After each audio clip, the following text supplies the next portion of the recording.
위로 올라갈수록 자리는 한정되어 있고 경쟁은 치열하지만 능력이 있어도 배제당할 수 있음을 반드시 기억해라. 대조직일수록 내부에서 은연중 파워게임이 벌어지고 있기 때문에 상층부로 올라갈수록 능력만으로 모든 것이 술술 풀려나가지는 않으며 아부도 좀 하고 줄을 잘 서야 할 필요가 있을 수 있단 말이다. 결국 조직 내에서 계속 올라가지 못할 것 같다면 탈출하여 길거리로 나와야 하는데 체면이나 안정에 대한 욕구가 커서 여간 해서는 그렇게 하지 않는다. 직장 내 파워게임의 희생양이 되지 않으려면 필 포터가 쓴 먹어라, 그렇지 않으면 먹힌다. 어떻게 회사에서 오래 살아남는가로 제목이 변경됨을 반드시 몰래 읽어라. 특히 제 아무리 유명한 경영대학원 출신이라고 할지라도 경영관리 기술을 이론적으로 배웠을 뿐이지 돈 냄새를 맡는 후각을 훈련받는 것은 아니기 때문에 일단 중간 관리자급 정도가 되어야 개인별 능력의 차이가 혁혁히 드러나게 된다. 실제로 나는 미국 유명 MBA 소지자들 중 미국인이건 아니건 연봉을 더 주어야 한다고 판단되는 사람도 보았지만 처음 입사 당시에 연봉을 반으로 깎아도 여전히 돈이 아까운 사람들도 보았었다. 대조직에서는 일이 분화되어 있기 때문에 집단 속에 숨기 쉽고 스스로 많이 배웠다고 생각하기에 능력 배양을 등한시하는 경향도 많다. 가장 한심한 경우는 대조직에서 얼마의 예산 혹은 매출을 주물렀다는 것을 자신의 개인 능력으로 생각하는 경우이다. 조직이 일을 하는 것이지 개인이 일을 하는 것은 아닌데도 말이다. 전문 직업인들을 제외하고 학력과 학벌이 좋은 사람들이 부자로 살고 싶다면 어떻게 하여야 할까? 연봉을 누가 더 받나 게임에서는 학력과 학벌이 좋을수록 처음에는 일단은 유리하지만 불행하게도 홀로 독립하여 누가 먼저 부자 되나 게임에서는 그것들이 정말 별 의미를 주지 못한다. 부자가 되려면 미국인들이 길거리 지식이라고 부르는 총체적 통찰력이 있어야 한다. 이것을 대조직에서 배우기는 대단히 어렵다. 언제나 일 전체보다는 일 부분만 배우게 되고 맞는 분야 이외는 관심을 자두지 않기 때문이다. 부자가 되려면 실물 경제 속에서 돈 냄새를 잘 맡아야 하는데 학교 공부만 하였기에 실제 상황은 잘 모르는 경우가 많다. 컴퓨터를 이용하면 언제라도 확인할 수 있는 지식들을 얼마나 자기 머릿속에 이전시켰는지는 더 이상 중요하지 않다. 창의력과 응용력이 얼마나 개발되어 있고 부가가치 창출의 능력이 어느 정도나 있는지가 결정 요인이다. 이런 능력을 기르려면 학력이나 학벌에 대한 더 많은 대우를 찾아다니는 것보다는 이를 총괄적으로 좀 더 많이 배울 수 있는 직장을 찾아야 하는데 그렇게 하는 사람은 정말 드물다. 그렇다 보니 결국은 평생을 직장인으로 살게 되는 빈도가 높고 소비 성향도 높다. 내 주변에 있는 수많은 학벌 좋은 사람들이 내게 하여 온 말이 있다. 직장 때려치우고 빨리 사업해야 할 텐데 그 말을 나는 1, 2년 들었던 것이 아니라 수십 년 똑같은 사람들에게서 계속 들어왔다. 2005년에 발표된 다큐멘터리 Declining by Degrees Higher Education at Risk는 미국에서 4년제 대학교를 개판으로 다니면서도 그럭저럭 학점을 취득하는 학생들의 모습을 보여주면서 이게 대학 교육이냐 라는 논조를 펼쳐나간다. 나도 한국의 대학 교육에 대해 대체적으로 그렇게 생각한다. 부자가 되려면 학교 공부를 열심히 해야 하는가? 예전에 미국 경제 잡지 포브스가 발표한 내용을 보면 세계 400대 거부 가운데 58명은 대학을 가지 않았거나 중퇴했다. 그러나 이들의 재력은 평균 48억 달러로 전체 평균 18억보다 훨씬 더 많았으며 미국 동부의 사립 명문대 아이비리그 출신자들보다 평균 2배 더 많았다. 즉 학력이 좋지 않은 사람들이 돈을 더 많이 벌었다는 말이다. 실제로 유명한 자수성가형 부자들을 보면 학력이 좋은 사람이 드물다. 국내 재벌 1세들도 그렇다. 재미있는 것은 학력과 학벌이 화려한 사람들이 들어가고자 애쓰는 회사들이 대부분 학력이 짧은 사람들이 만든 회사라는 점이다. 이 사실은 부자가 되려면 학교 공부를 하지 말라는 뜻인가? 헛소리 하지 말라. 특출한 능력과 노력이 따로 없는 한 학교 공부를 너무 안 하면 아예 기회가 박탈되어 실업자가 될 가능성이 확률적으로는 더 높다. 초등학교도 제대로 다니지 못했던 에디슨은 학교 무용론을 직접 실천하고자 자기 아들을 학교에 보내지 않았는데 그 아들은 나중에 사기꾼이 되어 감옥살이도 하였고 평생 비참하게 살았다. 먼저 알아두어야 할 것은 학교와 관련된 몇 가지 거짓말들이다. 첫 번째 거짓말은 공부 잘해야 훌륭한 사람이 된다라는 말이다.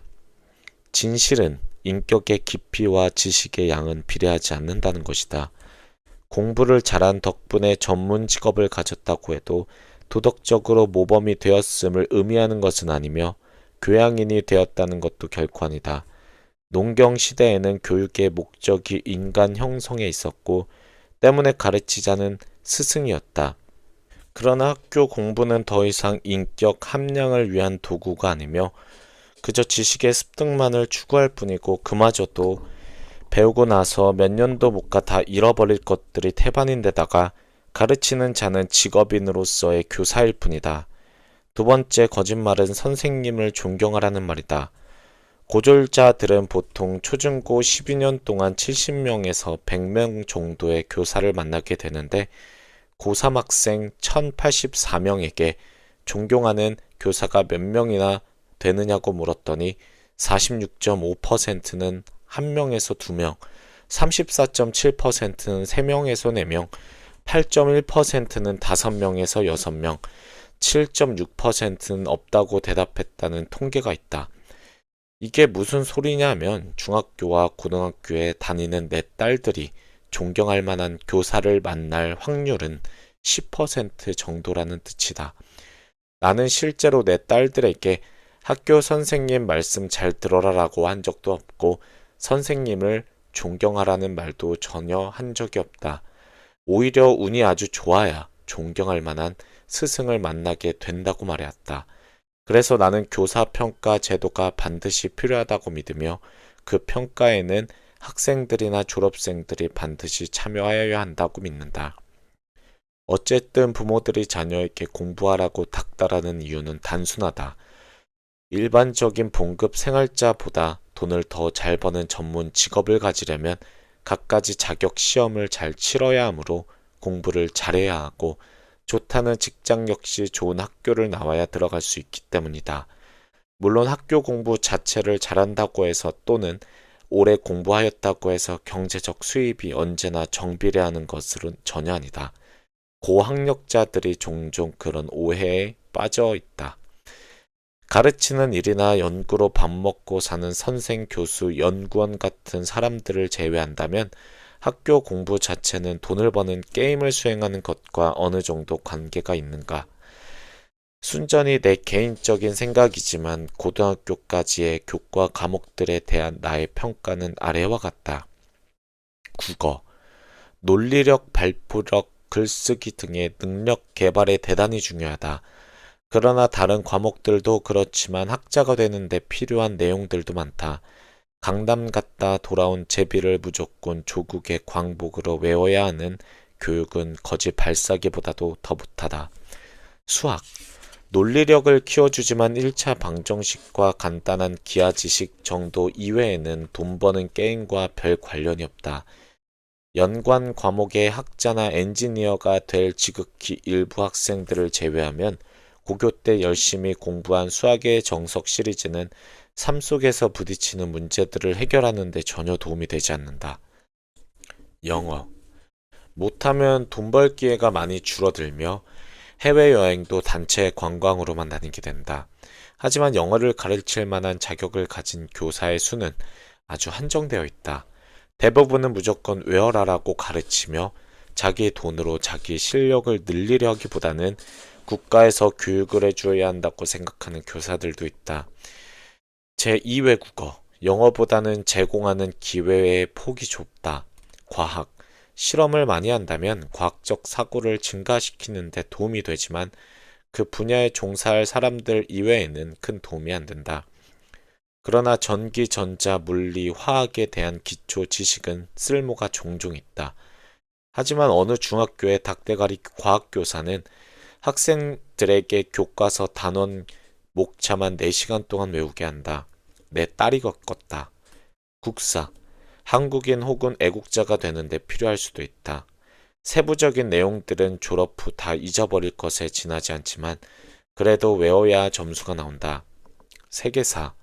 역사는 결국 경제적 이득을 위한 투쟁으로 이루어져 있음을 배우게 된다. 역사가 어떻게 흘러왔는지를 배우면 좋지만 시시콜콜 외워야 할 필요가 있는 것은 아니다. 도적 윤리. 이런 것은 배운다고 해서 자동 실행되는 것이 아니다. 사회. 인간과 사회를 이해하는 데 도움이 된다. 이것 역시 암기할 것들이 많지만 곧 다 잃어버리고 말 것들이다. 미술, 음악, 체육. 어느 미술교사는 자기가 가르쳐준 방식대로 그리지 않으면 점수를 주지 않는다.